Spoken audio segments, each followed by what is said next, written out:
Hey guys, Jared here from GamerSlice, and in this video I will be sharing my thoughts and impressions thus far on what I've seen of Mad Max, the game. And I gotta say, this video is actually a couple videos overdue. I should have made some videos on it previously. I was actually planning on doing a trailer breakdown of two of the trailers, or at least one of them. The first one, the gameplay one, uh, first good, really like trailer that showed you a lot of stuff. After the movie, after we did our thoughts and impressions on the movie.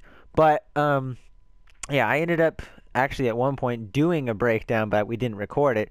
Um, but yeah, I'm just gonna kind of share my thoughts and impressions thus far. I went back and watched all sorts of content, ranging from the E3 demos to the Comic-Con things, and then all the other trailers in between. And there was even one trailer that I somehow missed that had some AC/DC playing, which is pretty cool because one of my plans was to actually make some cool montages of the game with some of my favorite, rock and like metal numbers. So yeah, I don't know. I'm probably gonna do that at some point. But that was kind of cool. And I got to see how well the music went with it, and it really clicked. So far, I watched all this stuff, and boy, there's a lot to soak in. I learned a lot of new stuff about the game. Um, so let's just get in. So the game, when I first heard about it, actually I'll say this first. When I first heard about the game, um, I was like super intrigued because I'm a huge Mad Max fan, and Mad Max is kind of, without really noticing it too much, is kind of what put me on to Fallout. And Fallout games are my favorite franchise, and I'm super excited for Fallout 4 and Mad Max. But anyways, and then it kind of turned back around on me, and then I was like, after playing Fallout a while, I was like, you know what? I want to go back and watch those Mad Max movies that I watched when I was a kid. Like, you hear a lot of people saying they watched them as a kid, and I mean, I'm a generation ahead of most of those people, or yeah, but it was still something that I saw as a kid that my dad showed me. So pretty damn awesome. But yeah, I was on the bandwagon from the very beginning, but it seemed like it was a game that might go unnoticed, kind of like the Shadow Mordor thing. I'm like, it's probably going to be the same thing. It's going to be a game that people are going to be like, it might be fine, but it's going to be a hidden gem. But after the success of the movie, people kind of got hyped for the game, and it looks like it's a really great game. It seems like they're probably putting the final polishing touches on the game like by now, and I don't know, they might even have it getting ready to ship it any time now, like this week or something like that. Well, maybe not ship, but you know. Um, so yeah, I thought this video was definitely needed considering they sent out a new trailer today. Well, actually not today. By the time this video goes up, it's gonna be tomorrow, probably. But anyways, they put out a Stronghold trailer, so nothing too much like new that we've seen, but it kind of fits in with the rest of them. So let's talk about the game. So graphics wise, I think I'll touch on that first. It actually looks pretty decent, and I think due to the fact that they canceled last gen development of the game, that's a huge factor in that.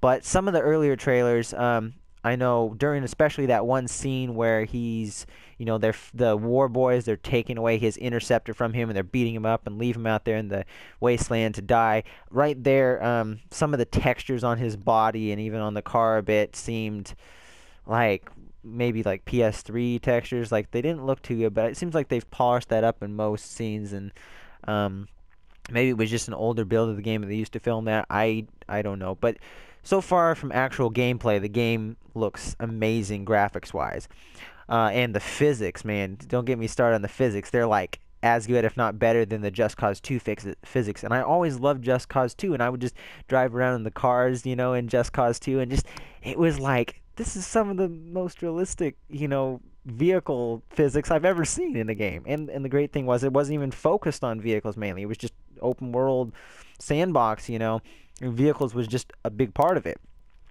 So yeah, um, the customization. Let's talk about that too. I mean, the customization is actually like I expected. All the stuff in the cars, you'd be able to do all this stuff.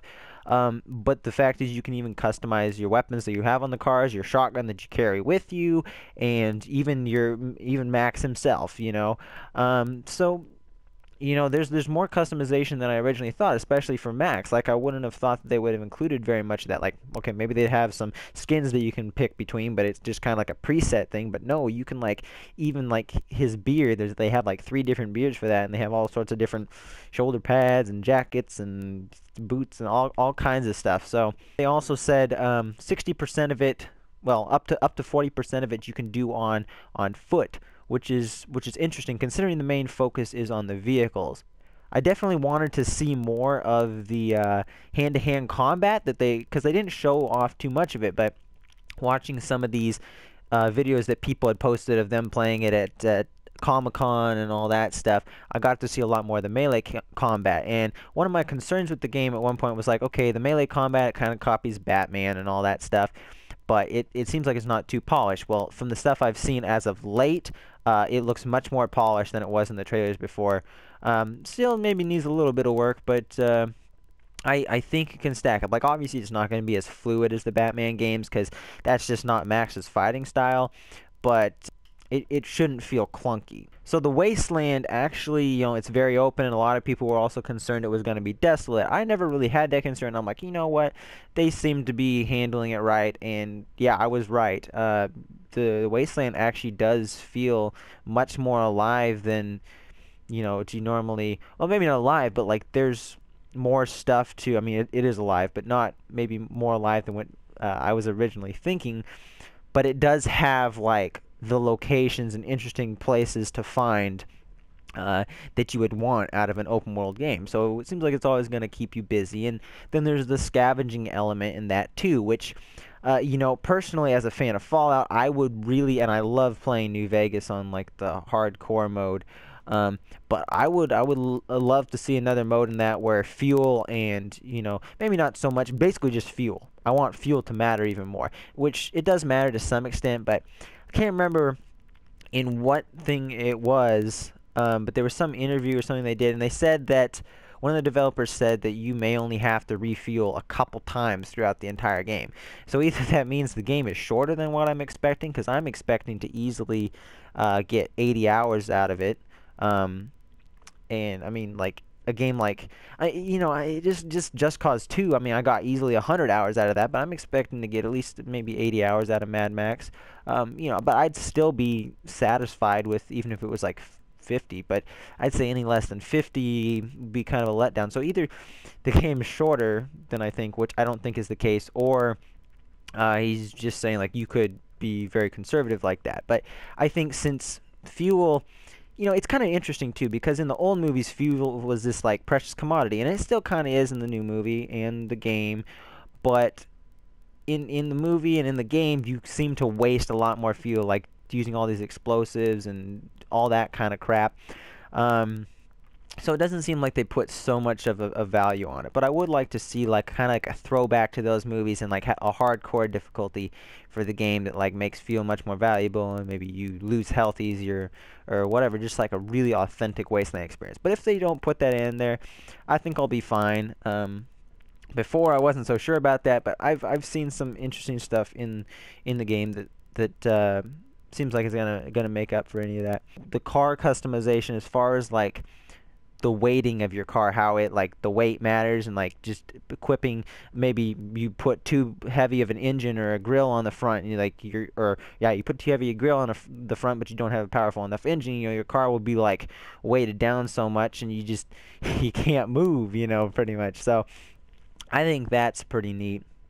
Now, I'm gonna address some of the concerns about the game, and then anything else that I maybe missed, I'll try to wrap up. But some concerns I have with the game, I guess we'll start with what actually I'll say the Gamescom, or not Gamescom, Comic-Con footage that one guy was doing. He clearly wasn't too great with the combat or whatever. I didn't know too much about the game because he didn't do so great. Like he was clearly a button masher or whatever. But actually, to tell you the truth, I think I learned more about the game from that bit of footage than I did from some of the other stuff.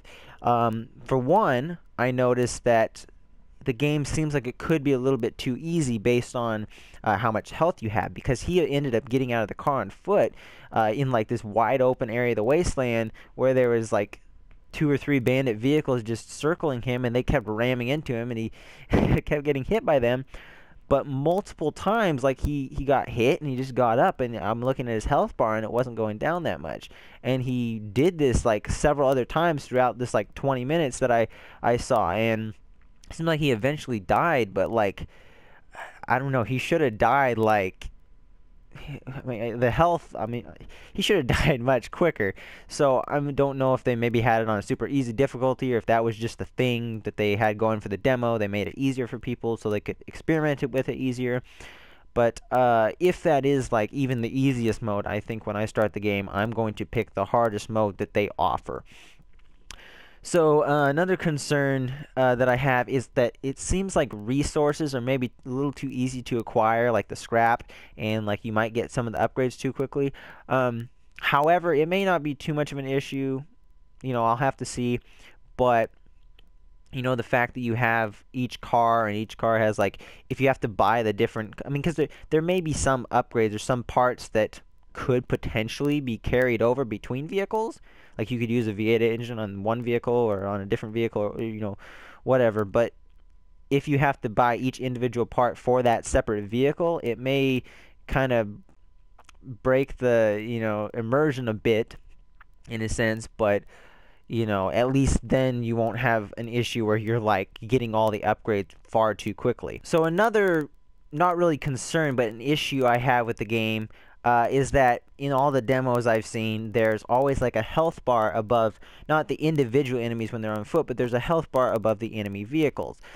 And if they put the option to turn that off in there, like, I would love that, because I really don't want that health bar floating over there. I mean, I want it to be, like, I'm fine with the HUD, because I think the HUD can be useful, but I want it to be as immersive as possible, because I really don't need the health bar above the enemies, considering I can actually see how damaged they are physically by whether or not they're smoking, or whether parts are falling off their car, and all that sort of stuff. And another cool thing that I'm going to mention now that it reminds me of that, is that some of the enemies are tougher, you know, and they'll have like 2 health bars essentially. So they got armor, and then you have to knock that out, and then you can drain their other health bar. One other thing I have concern about the combat, and also something, I'll also tell you something interesting I saw. The concern is that I feel like the combat, I mean, it uses the Batman style combat, which is basically one button press and then a counter, but I feel to some extent like the enemies that I saw in the demo didn't really have counters for your attacks. So it seems like you just haul off and mash the button, and it just seemed a little bit too easy. The cool thing I did find, like, I haven't seen it yet, but near your HUD, or down on the bottom right where it shows you your currently equipped weapon, whether it be a melee combat weapon or your shotgun or whatever, there's also these 3 knives or whatever. So it seems like you're going to be able to have throwing knives too. So that's a neat little thing. So you can combine that with your shotgun, and you don't have to switch weapons and all that stuff. But it seems like the only gun that you're going to be able to use on foot will be your shotgun, and then the other gun will be like the sniper rifle. But they were even talking about how you can use thunder sticks and all that type of stuff, and any other melee weapon you find, pick off of an enemy or whatever, you can use all that in combat. So that is pretty neat. The stronghold system is something else that I found interesting. So it seems like there's even going to be like a little bit of maybe economy in the game or whatever.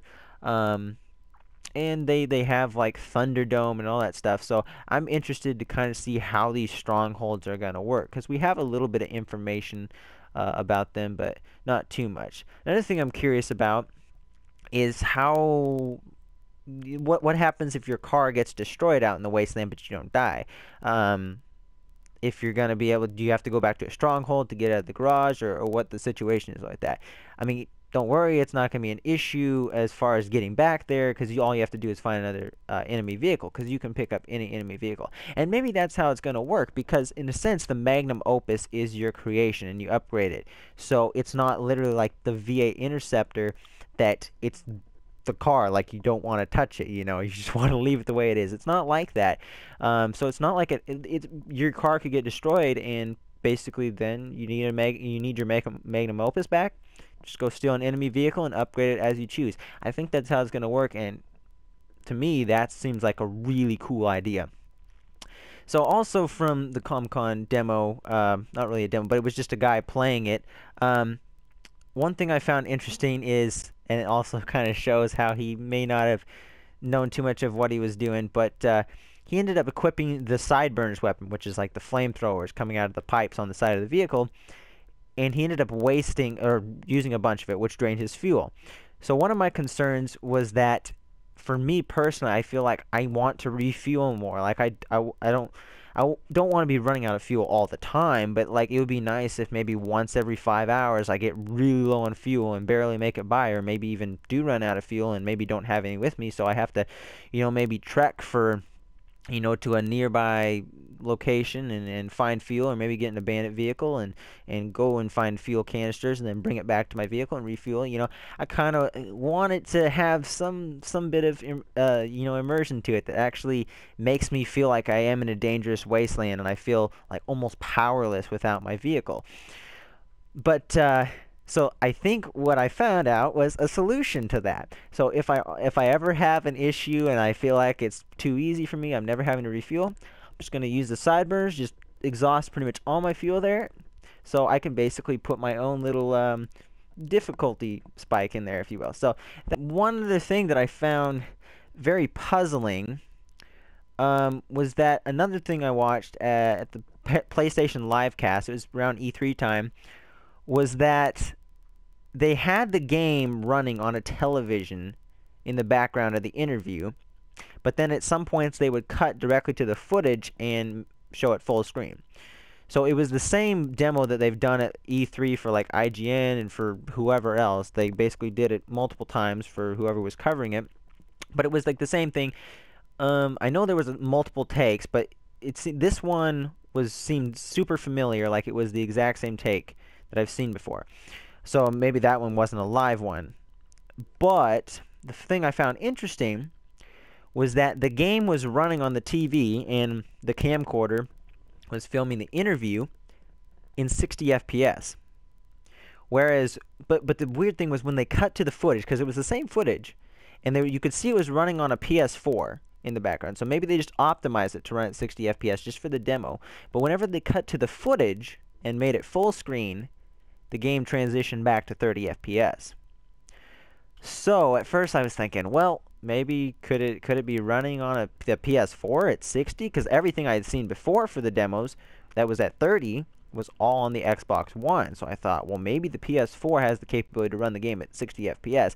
But then I thought, no, that's just, I don't see that happening. So I think they just optimized it for that. But I would love to see like obviously all my games running at a higher frame rate. I mean, you have nothing to lose. It's great to see a higher frame rate. But anyways, so before I end this video, let's go over a couple other things that I forgot. And this one I didn't really forget, but part of that PlayStation Livecast interview, I found out that when you steal a bandit vehicle, you can actually utilize it as a stealth element.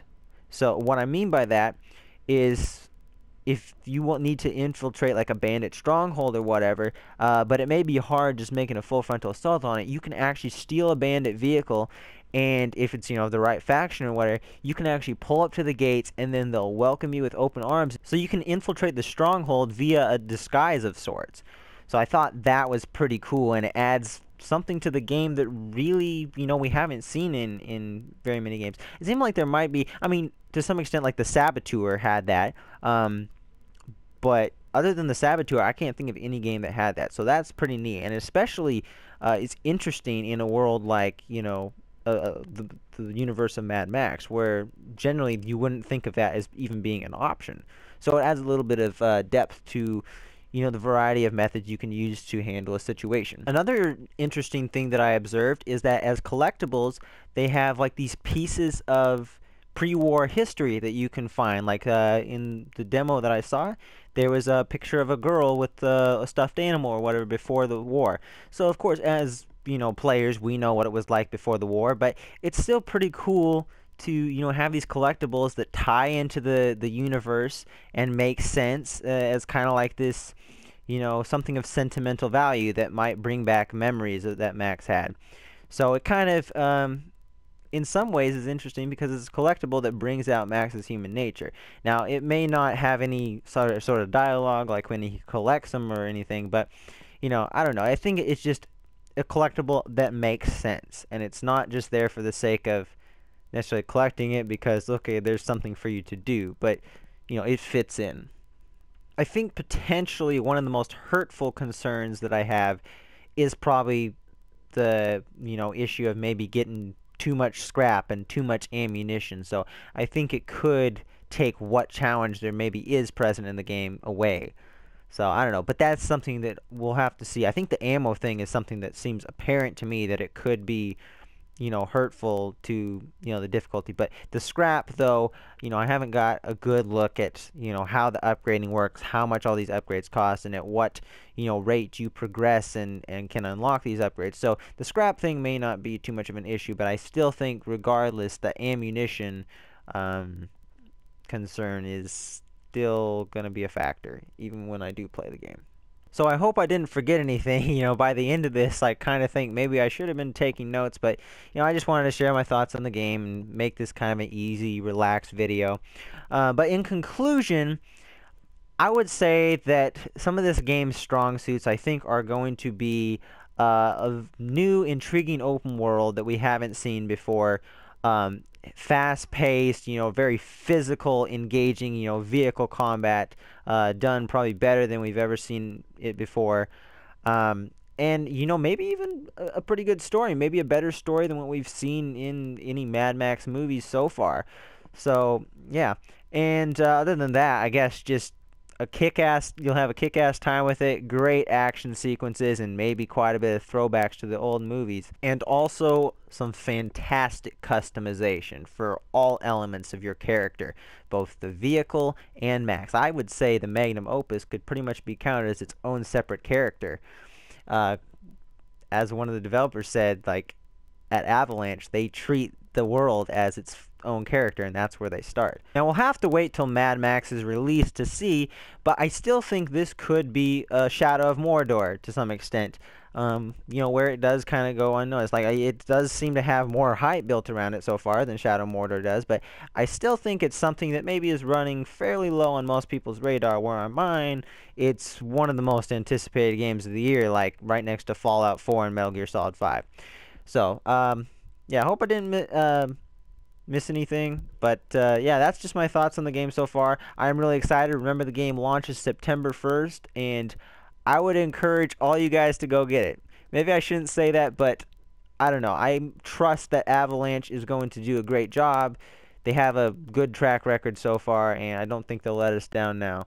But I'm going to get it for certain because I'm a fan of it, and I'll be reviewing it, and hopefully it lives up to my expectations, which I originally didn't set them too high. I was like, okay, I'm expecting a decent game out of it, but I think this could very well be one of my favorite games of this year. Maybe even my favorite game so far of this console generation. One more thing that I almost forgot about that was presented in the PlayStation Livecast demo, and it's very important that I mention this, is that the man who is presenting the game said that it was pertaining to the customization of your Magnum Opus, and he actually mentioned something about a multiplayer component, maybe not necessarily in the game, but that you will be able to compare your Interceptor with other players like online. So I don't know if it's going to be something in the game. There's obviously not going to be a fully fleshed out multiplayer, but they may be thinking about that if the game gets a sequel. But what I'm guessing he's referring to is usually well, it's not a Square Enix game,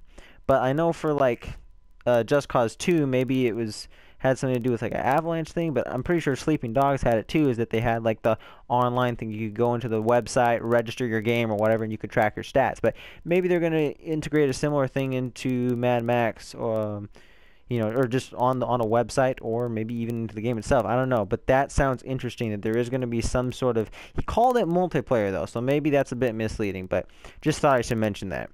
But anyways, thank you guys for watching. Make sure to tell me what you guys thought in the comments section, either of your thoughts on the video or what you've seen in the game so far, and tell me if you're planning on getting it, or if maybe I changed your mind and talked you into getting it. So as always, hit that like button if you like the video, and be sure to subscribe if you like what we do here. Thank you guys for watching, and as always, I hope to see you in the next video.